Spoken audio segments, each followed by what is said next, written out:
Okay, so we've talked about a lot of different things. We've talked about, where everything comes from, and all these numbers associated with how finely tuned the universe is. And I understand that those are good arguments, but they're a little cold.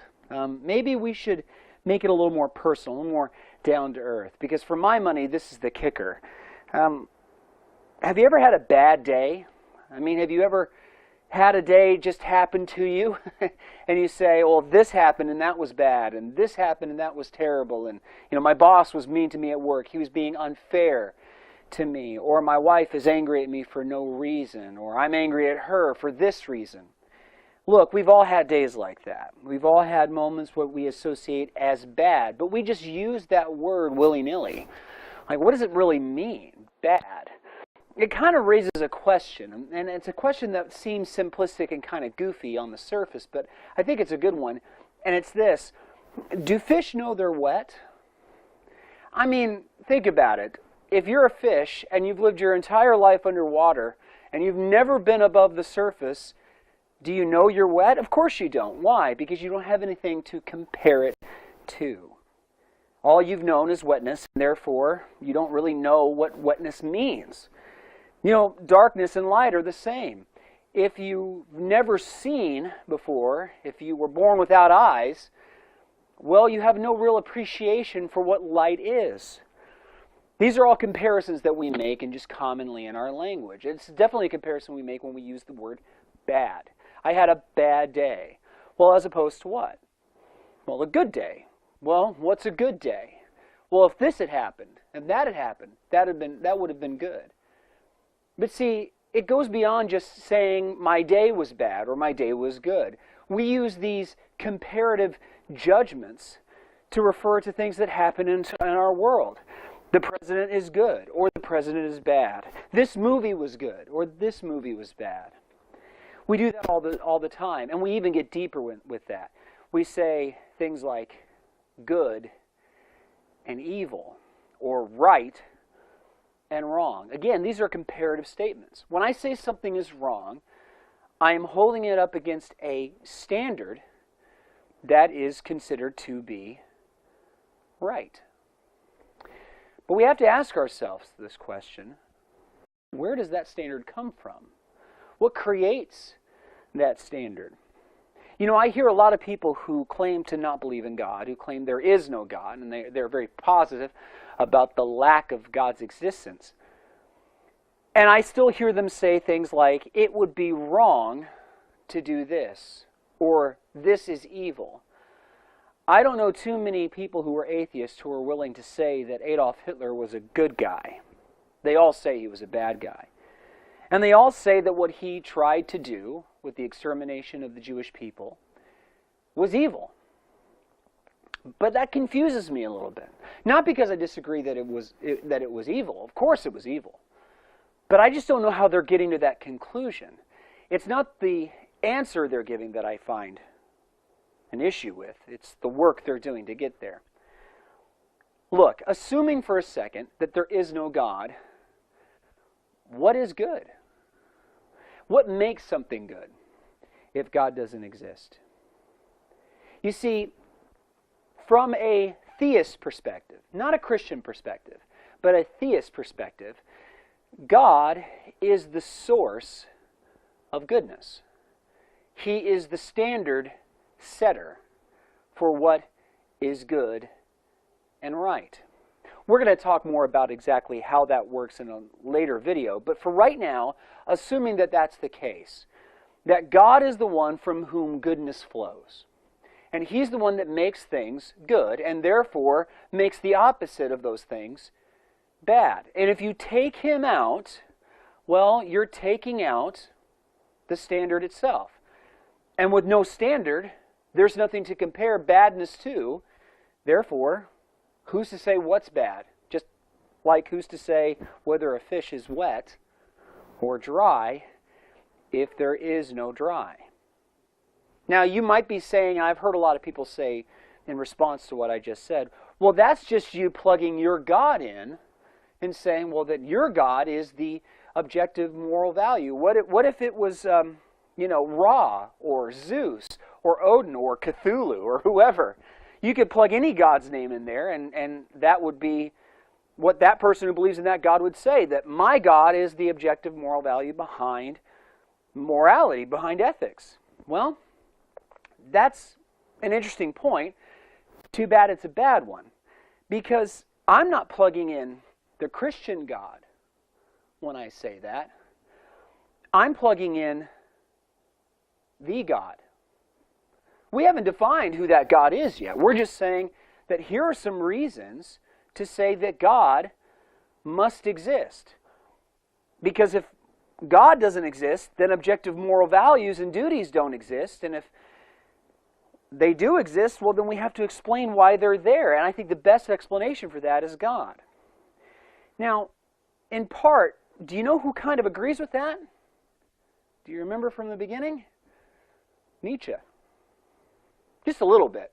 I mean, he won't go the full route that I've just gone, but he does agree that if you take God out of the culture, if you remove God from the minds of the people, if there's no longer this deity above men saying do this and don't do that, then the ethic goes with it when you remove him. Now again, Nietzsche's answer to that was, let's plug something else in to create that standard. But my issue is, what can we plug in? Okay, well, let's try to plug in maybe, I don't know, popular vote. Murder is wrong because we all agree that it's wrong. Okay, I will admit, pretty much everybody agrees that murder is wrong. But what happens when we stop agreeing on that? What happens when we all start to say that murder is right? Or at least this specific instance of murder. And we make that okay in this specific instance. Why are we able to argue against that? And by the way, I don't know if you've caught it already, but we're basically describing what happened in Germany in World War II.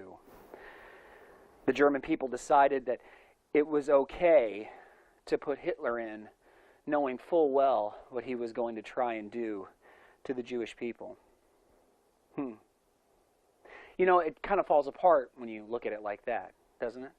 You see, if it's just by popular vote or by popular agreement, if that's where morality really comes from, if we decide morality subjectively for ourselves, then that means that everyone's individual opinion about the nature of morality and the tenets of morality are equal. They're even.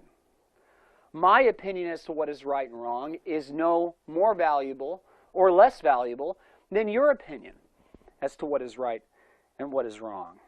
But I think we know better than that. I think deep down we know better than that. I think we know that murder is always wrong, regardless of who you are and why you're doing it. That there are no good reasons to murder someone. And I think we can say that that is wrong objectively. But if it's wrong objectively, by itself, without my opinion, without anything that I'm saying to make it wrong, we have to ask the question, why is it wrong? Okay, so you might be asking yourself, Jared, are you saying that you can't be good without God? No, I'm not saying that at all. You don't have to believe in God to do something good or bad. You can do whatever you choose to do. If you see a cat up a tree and you don't believe in God, you can feel a moral pressure to help that cat out of the tree.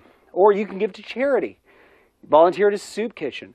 Do whatever you need to do that you feel like you should do. But that's my point, is that statement, that feeling. I should do this. I ought to do this. Why? Because it would be wrong not to. Or because it would be right to do so.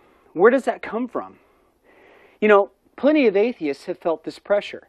We mentioned at the beginning Bertrand Russell, who was the poster boy, again, of atheism for his generation. And even Bertrand Russell, who wrote a whole book, several books, about how he doesn't believe in God. Even he himself in his own personal diaries wrote, "My whole religion is this, Do every duty and expect no reward for it, either here or hereafter. Do every duty. That word I find very interesting. I find it amazing. What does duty mean? Well, again, it means that I have a duty, an obligation, a pressure on me to perform a certain action. I see a little old lady with a flat tire waiting for somebody to come along and help her change it. Now I feel this pressure behind me saying, you should go over there and help her because she can't help herself. I'm not saying that that's the voice of God behind you telling you to do that. But I do have to ask the question, where does that pressure come from? What creates that pressure in me?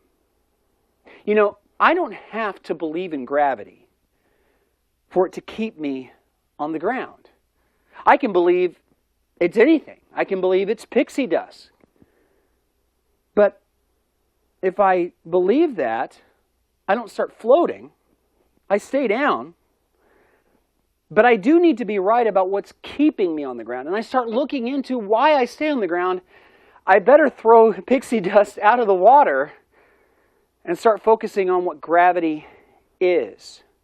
So where does duty come from? Okay, well, let's start trying to answer that.